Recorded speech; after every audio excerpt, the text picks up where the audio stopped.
Just we are once again all are welcome. Today we are going to discuss about the condensing of milk. We have already know the vacuum pan evaporator.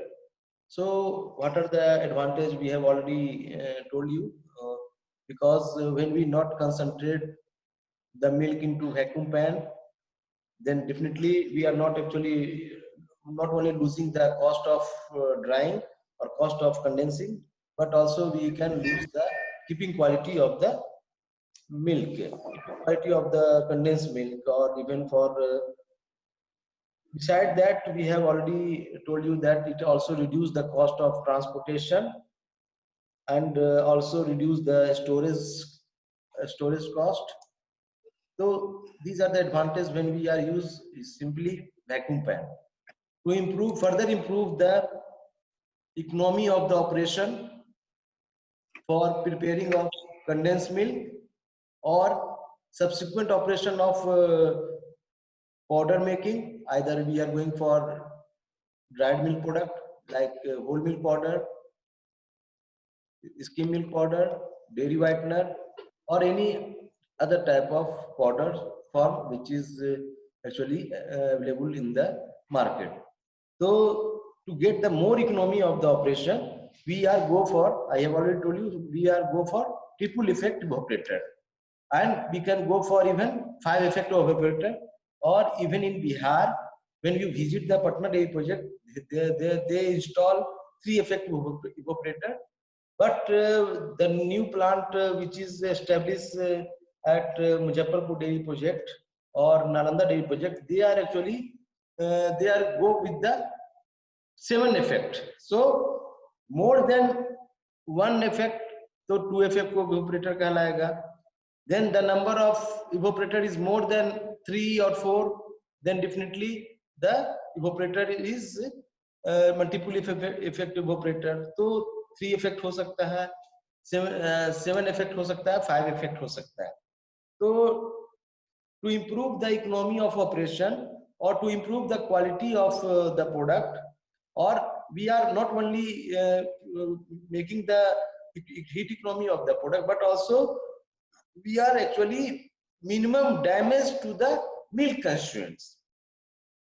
इसमें भी हम लोग क्या करते हैं, इसमें हमारा जो है 3 effect का अगर हम बात कर ले, तो 3 effect जो मॉडर्न डेयरी कंडेंसिंग प्लांट है ना, उसमें जो हमारा जो फर्स्ट इफेक्ट, डबल इफेक्ट और ट्रिपल इफेक्ट होता है. फिर क्वार्टेबल इफेक्ट मतलब 4, और 5 इफेक्ट वाला 5 और 7 इफेक्ट. तो उसमें हम लोग ने ऑब्जर्व किया कि अगर आप सिंपली 3 इफेक्ट इवोपरेटर को अगर हम लोग ध्यान में रखें, तो उसमें क्या होता है, डिफरेंट कंपोनेंट होता है. We will discuss different part of evaporators in other way also.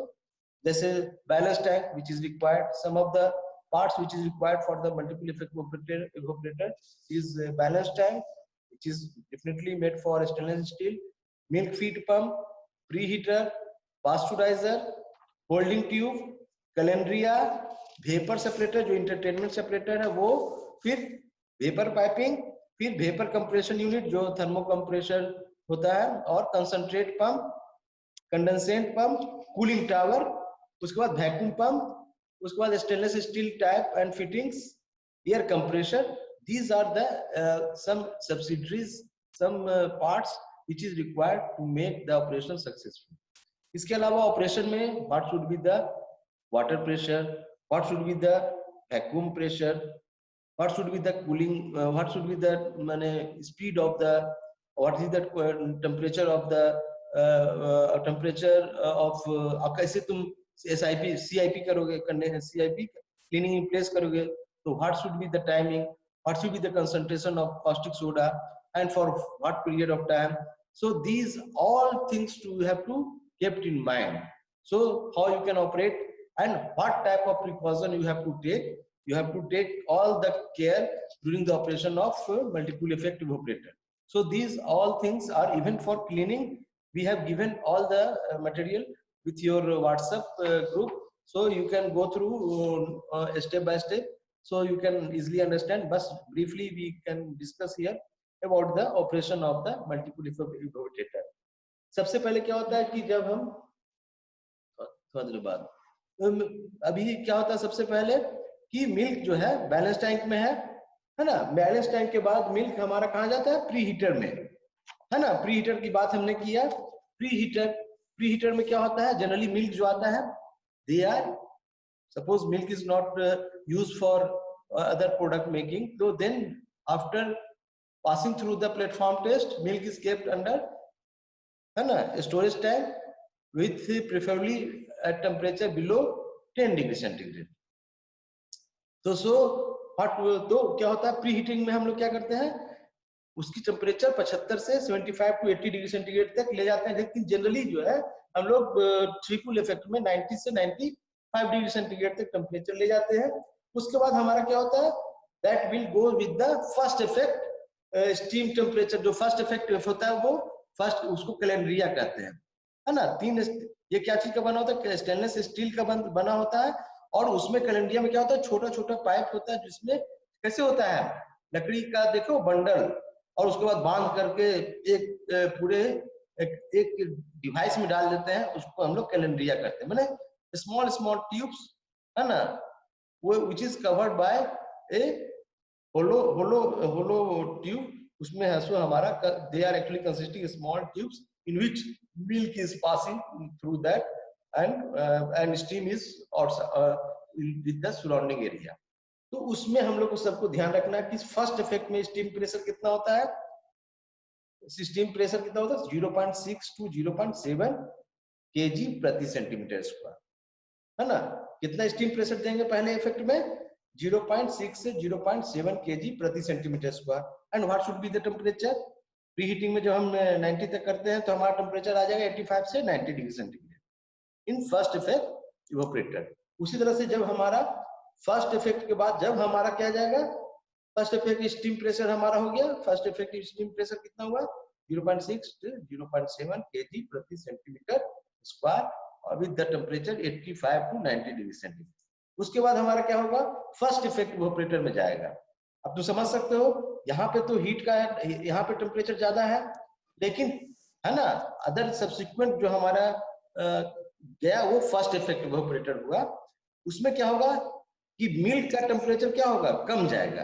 कैसे कम, सेम टेम्परेचर उसको मिलेगा, माने उसको 85-90 डिग्री सेंटीग्रेड टेम्परेचर मिलेगा, बट कैसे, because we are maintaining vacuum in the first effect evaporator. When we maintaining the vacuum in the first effect evaporator, so what should be the vacuum pressure, so 460 to 560 mm Hg या 46 to 52 centimetre Hg vacuum हम लोग maintain करते हैं, है ना, किसमें, first effect में, while maintaining the temperature of, because when the milk moves through the first effect evaporator through the first effect evaporator through milk pump, तो क्या होता है, आता है उसमें, तो क्या होता है, टेम्परेचर उसका तो ज्यादा रहता है, लेकिन हमको बॉइलिंग पॉइंट उतना ही रखना है।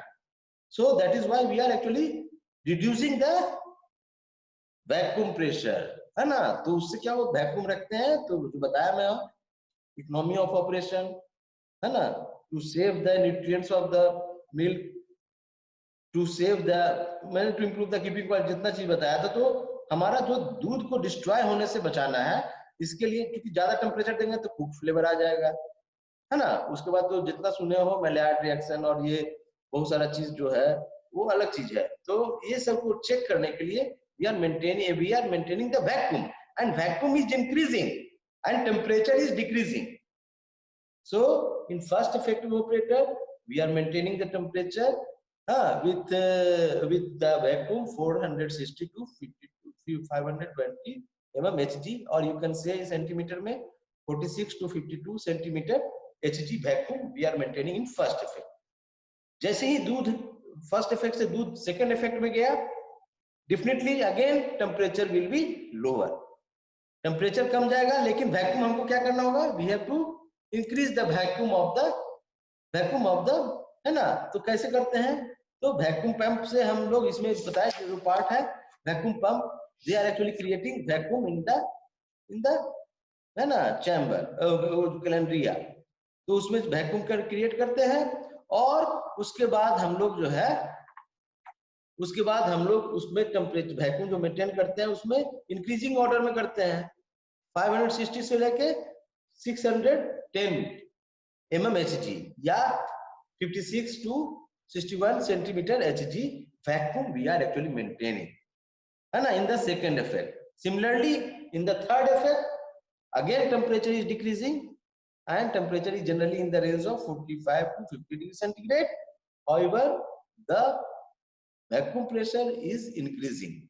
So what will be the vacuum pressure? So vacuum pressure is generally 660 to 680 centimeter Hg. So you can say 66 to 68 centimeter Hg will be the vacuum pressure in the first effect. Third effect, sorry. So here we have to understood that when we take the advantage of heat economy or economy of operation, definitely we have to increase the vacuum in the subsequent effect of operation of multiple effect evaporator. So in the first effect we are maintaining the temperature 70 to 75 degrees centigrade, but we are maintaining vacuum 460 to 520 mmHg. In the second effect evaporator, similarly we are increasing the vacuum and the temperature generally in the range 60 to 65 degrees centigrade, and vacuum generally in the range 560 to 610 mmHg. And subsequently in the last effect, third effect, we are further increasing the vacuum of the vacuum of the operation. Then the vacuum is generally in the range of 660 to 662 mmHg, है ना. तो here we can observe that when we are maintaining we are increasing the vacuum in the subsequent evaporator, so that the temperature remain the same, but due to the vacuum we are actually protecting our milk constituents, minimum loss of nutrients, minimum loss of any severe damage to with the heat treatment. We are generally operating in this way. तो इसमें क्या होता है, अगर तुम simply अगर हम कहें तो सिंगल इफेक्ट में कितना स्टीम यूज होता है, तो सिंगल स्टेम में हम जनरली अगर हम सिंगल इफेक्ट का अगर केवल यूज करें तो उसमें 1.2 kg स्टीम है, तो सोचो यूज हो सिंगल इफेक्ट अगर हम लोग यूज करते हैं. तो अगर डबल इफेक्ट यूज करेंगे तो सिंपली सीधे half of the heat steam लगेगा, हाफ स्टीम लगेगा, माने 0.6 kg स्टीम लगता है. अगर हम ट्रिपल करते हैं तो 0.4 kg स्टीम लगता है. अगर हम क्वार्टेबल करते हैं तो 0.3 kg स्टीम लगता है ना. तो steam required to evaporate 1 kg of water for the milk.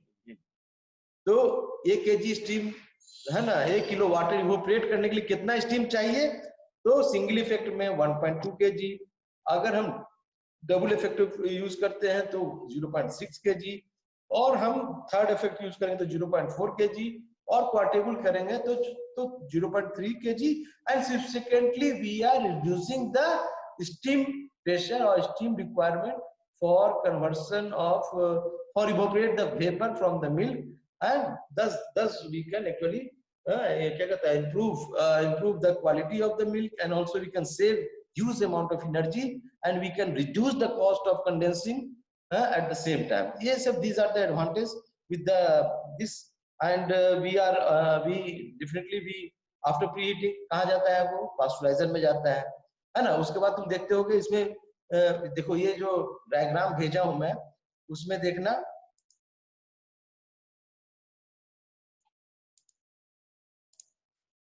Sorry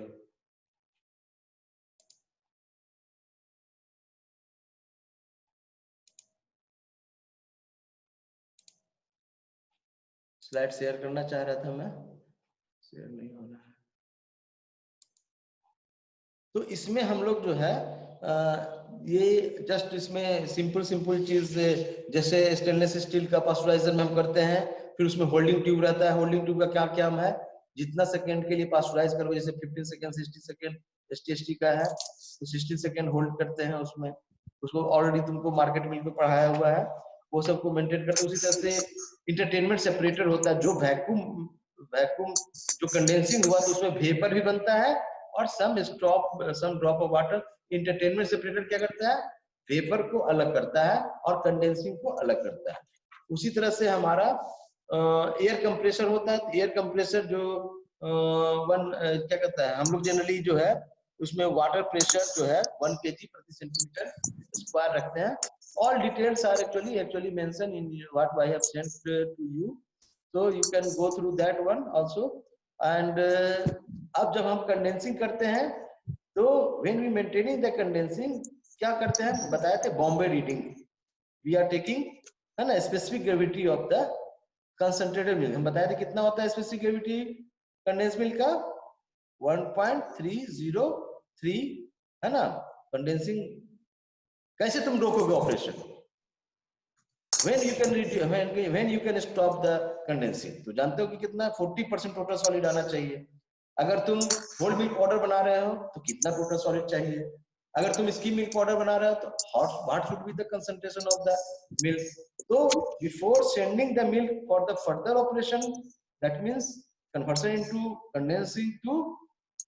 condensed milk to powder form, तो उसके लिए क्या है, you have to maintain the minimum total solid in the condensed milk, otherwise उसमें भी तुमको पता चल जाएगा कि उसका जब ड्राइड मिल्क प्रोडक्ट पढ़ाया जाएगा तब उसमें डिटेल इसके बारे में बताया जाएगा।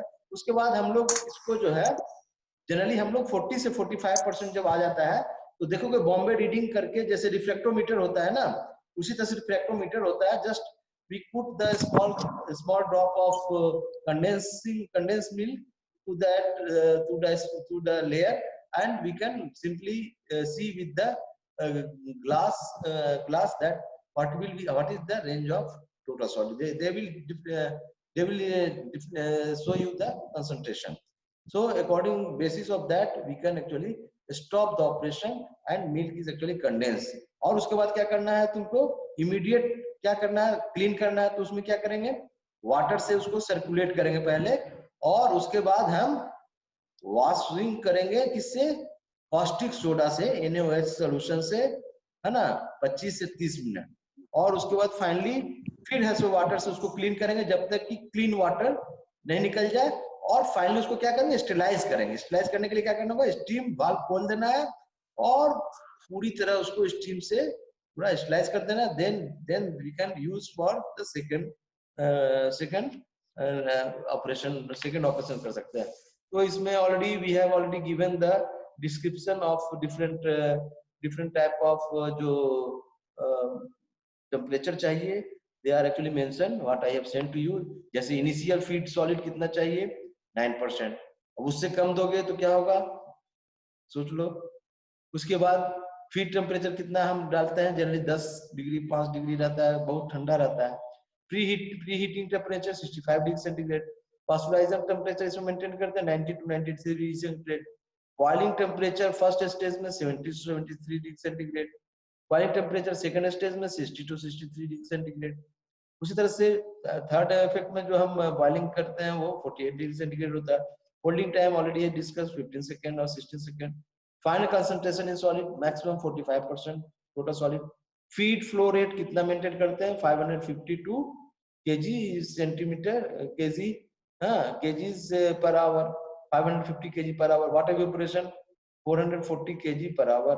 कंसंट्रेट फ्लो रेट 110 केजी है ना per hours.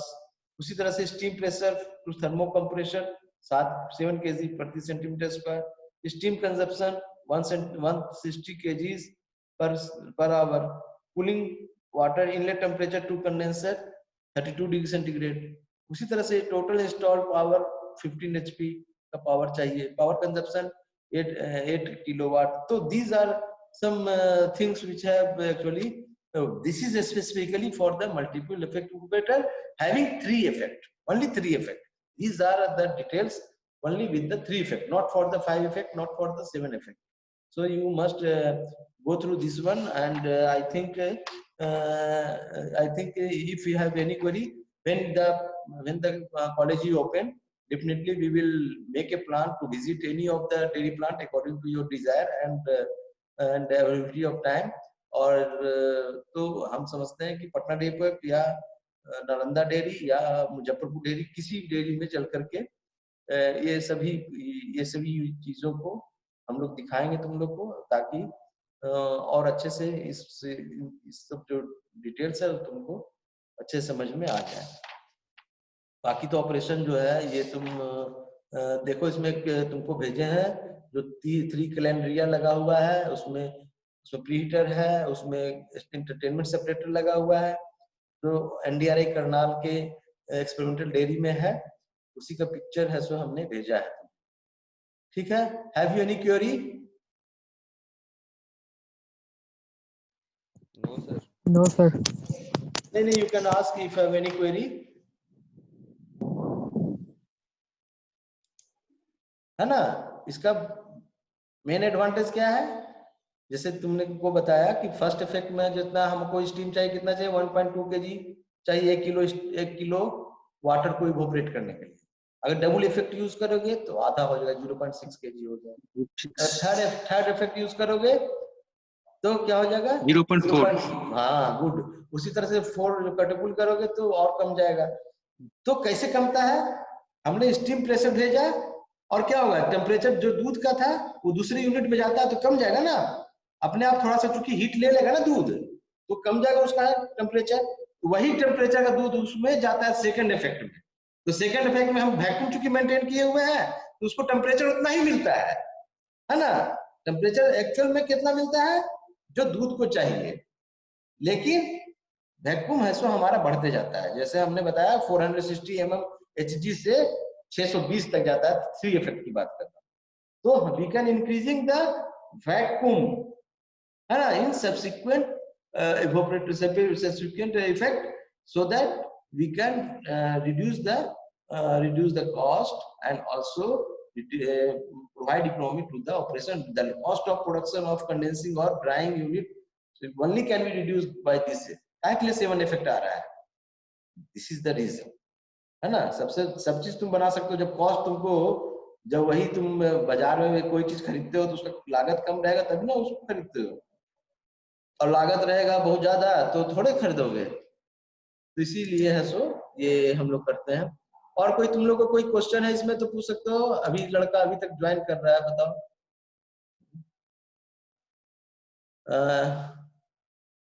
Have you any query, Prasannajit, Arvind? तो सर कैलेंड्रिया जो रहता है सर, हाँ? कैलेंड्रिया का क्या होगा? हाँ, कैलेंड्रिया क्या होता है ना, स्टेनलेस स्टील का। हाँ, देखो स्टेनलेस स्टील का एक, मान लो कि बड़ा सा होल टाइप का, मतलब वो देखो, तुमको पिक्चर भी भेजे थे हम, उसमें देखो जो बीच वाला 3 ठो दिखा रहा है जो भेजे है व्हाट्सएप पे, वही कैलेंड्रिया। उसके अंदर बंच होता है, जैसे लकड़ी का जो देखते हो, छोटा छोटा लकड़ी बांध करके ले जाते हैं ना, देखते हैं गांव में, जंगलों में, छोटा छोटा लकड़ी को एक बंडल बांध देते हैं ना, उसी तरह से छोटा छोटा ट्यूब होता है उसमें। और उसको बंच को हम क्या करते हैं, उस बंच को पूरा ये कैलेंड्रिया जो स्फेरिकल, ये जो सिलेंड्रिकल है, वो सिलेंड्रिकल ट्यूब में हम फिर सब ट्यूब को डाल देते हैं। और छोटे छोटे ट्यूब में क्या होता है, मिल्क इज एक्चुअली सर्कुलेट, एक में स्टीम है, चारों तरफ स्टीम है, और उसके ट्यूब में मिल्क है, और वो क्या होता है, कंसंट्रेट होता है। They are rotating till the we can getting the 45% total solid in the finished product। जब तक 45% total solid नहीं है, 9% से तुम कितना ले जा रहे हो, 44 45 तक, 42 तक ले जाते हैं अभी। होल मिल्क पाउडर बनाना है तो, स्किम मिल्क पाउडर बनाना है तो 45 तक ले जाते हैं अभी। तो depending upon the product which are going to be manufactured, accordingly we can actually concentrate the milk। समझे? Yes sir. हाँ, ठीक है। और कुछ पूछना है इसमें? when we see the, you can see the plant na, then the more clear picture will be more clear, just because when I have also give you the, I just gave you idea ki how the multiple effect evaporator or works, what is the principle, these topics, these are actually we have to discuss, but when we see the plant, definitely we can get more picture or more clear about the this process. ठीक है, और कुछ पूछना है तो बोलो। Have you any query? Time? No sir. हाँ, किसी को भी कुछ पूछना है? और अगेन आई एम रिक्वेस्टिंग कि at least you open your video, simply just join the class and several things when teacher teach to you, definitely everything is available in your book, but still you are not get some all knowledge from the books, and some experience, some of the things which is actually deliberated by your teacher definitely give you more knowledge, and that will keep in your mind maybe more longer, है ना? तो तुम लोग इसको थोड़ा सा ध्यान दो। अगर तुम्हारा इंटरेस्ट कम होगा तो स्वाभाविक है टीचर का भी कम होता है। तो और कुछ इसमें पूछना है? Anamika, Anamika, Pratiksha, everybody has join the class. हाँ प्रतीक्षा, तुम क्यों वीडियो ऑन नहीं करती हो? पूछो, क्या पूछना है? कुछ पूछना है? क्या पूछना है? Have you any query? Okay, चलो then we can close the class. ठीक है तब? Okay sir, thank you sir.